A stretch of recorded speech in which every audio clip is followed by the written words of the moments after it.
Digital payment app పేటీఎంపై RBI ఆంక్షలు విధించింది. Money లాండరింగ్తో పాటు వందల కోట్లలో అనుమానాస్పద లావాదేవీలు జరిగాయని గుర్తించింది ఆర్బీఐ. దీంతో పేటీఎంలో అన్ని రకాల లావాదేవీలు నిలిపివేస్తున్నట్లు నోటీసులు జారీ చేసింది. ఫలితంగా పేటీఎం భవిష్యత్ మరింత గందరగోళంగా మారింది.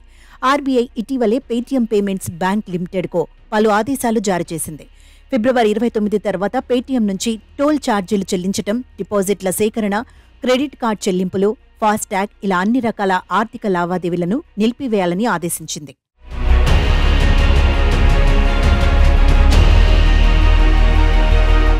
ఆర్బీఐ తాజా ఆదేశాల నేపథ్యంలో ఫిబ్రవరి 29 లోపు వినియోగదారులు డిపాజిట్లు చేయడంతో పాటు ఇతర సేవల్ని వినియోగించుకునే అవకాశం ఉంది. ఫిబ్రవరి 29 తర్వాత పేటీఎం పనిచేస్తుందా లేదా అనేది ఆర్బీఐ మీద ఆధారపడింది. సెంట్రల్ బ్యాంక్ పేటీఎం పట్ల కఠినంగా వ్యవహరిస్తే పేటీఎం పని చేయకపోవచ్చు. అందుకే వినియోగదారులు పేటీఎం పట్ల అప్రమత్తంగా ఉండాలని ఆర్థిక నిపుణులు హెచ్చరిస్తున్నారు. దీంతో పేటీఎం యూజర్లు టెన్షన్ పడుతున్నారు. ఇందులోనే చాలా మంది లోన్స్, ట్రేడింగ్ చేస్తున్నారు. వాస్తవానికి స్టాక్ మార్కెట్లు, మ్యూచువల్ ఫండ్ సర్వీసులు సెబీ నిబంధనలకు అనుగుణంగా ఉంటాయి. ఆర్బీఐ ఆర్డర్స్ వీటిపై ప్రభావం చూపవు.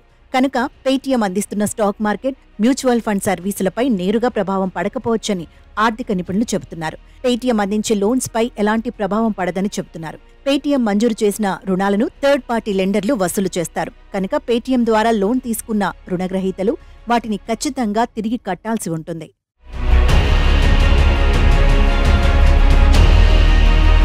ఇక మరోవైపు పలు నివేదికల ప్రకారం పేటీఎం లక్షల కస్టమర్లకు పైగా మల్టిపుల్ బ్యాంక్ అకౌంట్స్ కు ఒకటే పాన్ కార్డు ఉండటం మరిన్ని అనుమానాలకు దారితీసింది. పేటీఎం పేమెంట్స్ బ్యాంక్ లో దాదాపు 35 కోట్ల ఈ వ్యాలెట్లున్నాయి. ఇందులో దాదాపు 31 కోట్లు నిద్రాణంగా ఉన్నాయి.